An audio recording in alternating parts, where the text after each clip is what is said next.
Greetings and welcomes, forsooth, lords and lasses, to Super Happy Awesome Movie Timeth. I'm Drosheth. And I'm Jim. Why are you dressed like a pirate? It's Super Happy Awesome Movie Time. This episode, we're reviewing Anonymous, a film directed by Roland Emmerich. Roland Emmerich directed Independence Day, Day After Tomorrow, and Godzilla, right? Yeah, this is another in a long line of films by Roland Emmerich, which have absolutely ridiculous premises, but they're a lot of fun to watch. Remember, this is the guy that thought that the 2012 Mayan calendar thing is real. This time he gives us a historical film about Shakespeare. Yeah, he runs the whole gamut, from science fiction To historical fiction. It's 6 Degrees of Francis Bacon. So, what's all the hubbub about? Well, this play presents the theory that Shakespeare didn't write a single word, and that they were all actually penned by the Earl of Oxford, Edward de Vere, portrayed by Rhys Ifans. Rhys Ifans here is much more reserved than he usually is in a lot of the movies I've seen him in. I've always liked the stuff he's done, even if the stuff, like the films that he's in, were just total crap. Unfortunately, this film was barely about Shakespeare the man at all, and when Shakespeare does appear, he's portrayed as an illiterate buffoon. Yeah, Shakespeare the character in this movie is just as incompetent as Rafe Spall's Detective Andy was in Hot Fuzz. It really focuses on the Earl of Oxford as a deep and troubled soul who has written a shelf full of plays that he's looking for someone to publish them under the name of. It falls to Shakespeare to take the glory while the poor Earl has to sit in the shadows and sulk about. The politician William Cecil is played by David Thewlis, and he's totally unrecognizable in the role, which really speaks to his talents. He was, Professor Lupin, Professor right? Lupin, yeah, go Professor Lupin. And he's the bad guy in this? I think so. His motivations are sometimes kind of unclear. Ridiculous.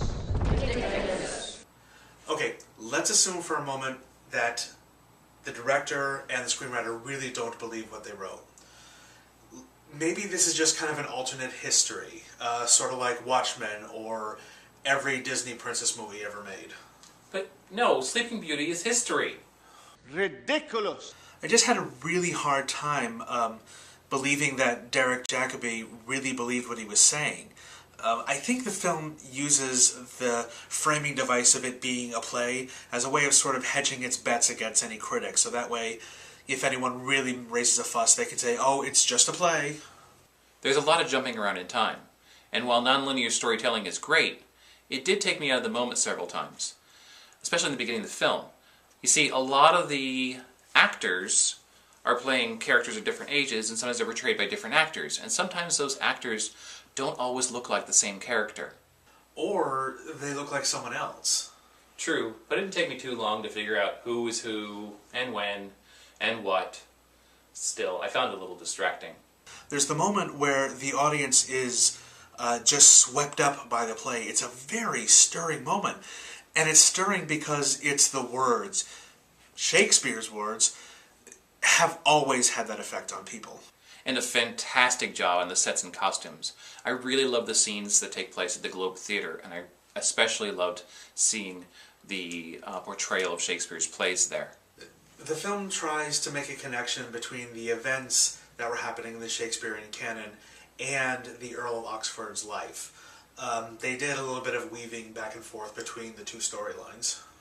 The politics in the storyline seemed a bit heavy-handed to me. And other times it was building up tension where I didn't feel it needed any.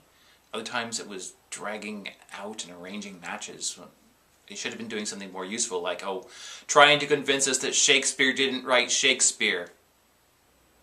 But overall, it's pretty well put together. For the story it presents. And well worth a look. It's visually very stunning. Roland Emmerich does really well at presenting grand, epic scales of the things he films. I absolutely loved the color palette of it. London is a huge, daunting city, and he really gives us that scale. Like I said before, the scenes filmed at the Globe were probably my favorite. And ironically, my favorite dialogue in the entire film was written by William Shakespeare. And Elizabeth. Queenie get around. Okay, so if you're going to put it forward that Shakespeare never wrote his plays, then I guess you have to follow with that Queen Elizabeth, the Virgin Queen, was promiscuous. But wow, so many lovers and so many illegitimate children that she has lost track of how many there are? And Vanessa Redgrave is now my second favorite Queen Elizabeth. After Kate Blanchett? No, she's third. Oh. Quentin Crisp played the definitive Elizabeth I. Yeah, I spent a lot of time watching this, trying to figure out where I'd seen most of these actors before. Like the young Queen Elizabeth. No. No. That's it. Wait, that was another Roland Emmerich movie that got all the history wrong. Ridiculous. I just wish they spent more time with the playwrights and less time with the political intrigue. And it's got Ben Jonson, who's portrayed by Sebastian Armento, who, according to IMDb, has a brother. Okay, if you go into this as a Hollywood exaggeration, it is a lot less painful. This is clearly not a well-researched docudrama, like JFK was. What? That had tons of inaccuracies. Now who's being naive?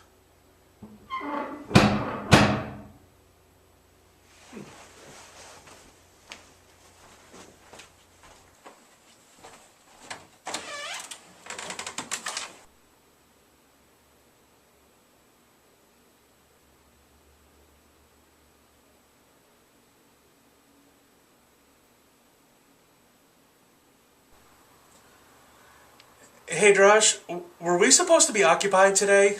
No. Huh.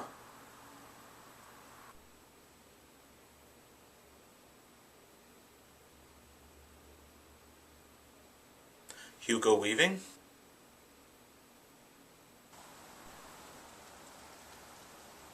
Well, you might as well come in then.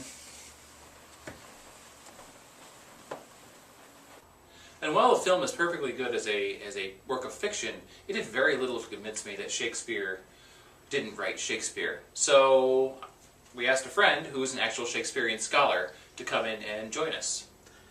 See, they didn't want to tarnish their reputation by appearing on our show, so she's asked to remain anonymous. Ha! I get it. Welcome. Thanks for having me. So, as a Shakespearean scholar, tell us how this movie did. I enjoyed the film's eye candy qualities, the beautiful costuming and settings. I would show students clips from the theater scenes because they are visually well done.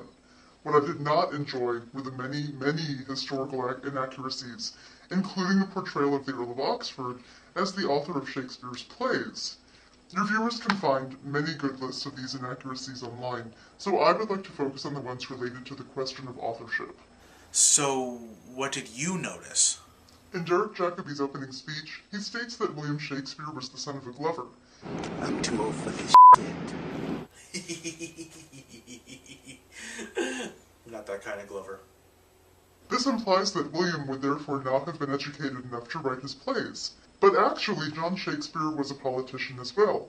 He eventually rose to the office of High Bailiff in Stratford-upon-Avon, which is like being the mayor. So we can expect that his son would have been given a good education. What kind of education?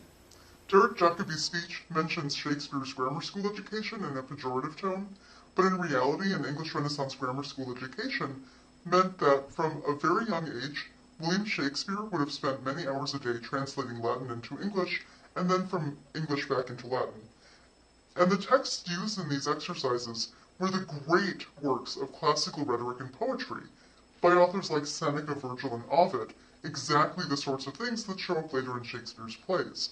So you see, since it focused on language, a grammar school education would have given Shakespeare a perfect training for his later work. But isn't it just possible that Shakespeare's plays seem a little bit too brilliant to be written by a commoner? Even if Shakespeare's plays had never existed, the English Renaissance would still have been the golden age of English theater, and most of the major playwrights of this period were also commoners. Christopher Marlowe was the son of a shoemaker, Ben Jonson was raised by a stepfather who was a master bricklayer, Thomas Kyd was the son of a scrivener, and John Webster the son of a coachmaker.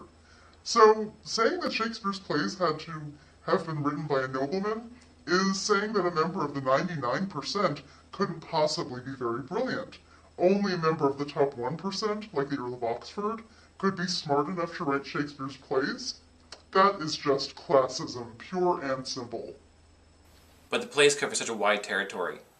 History, tragedy, great comedy. Could a commoner really have written about kings, queens, far-off lands, ancient times? The books that were available to literate English people provide more than adequate source material for the characters, settings, and plots of Shakespeare's plays. His sources were found in popular literature like travel accounts and historical chronicles. Shakespeare's gift was his ability to take already written stories and transform them poetically and psychologically for the stage. So Shakespeare was a culture jammer. Exactly. So anonymous is to Shakespeare scholarship what the Da Vinci Code is to Christian theology. Alright, what about that book that was written by Looney? I mean, can we just possibly consider that it's true? We'll never be 100% sure of this, will we? That's it. Off with his head! Wait, what?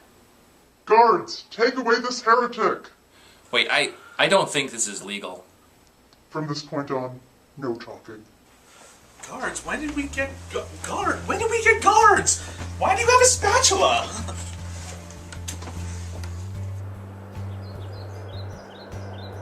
Strike true, executioner.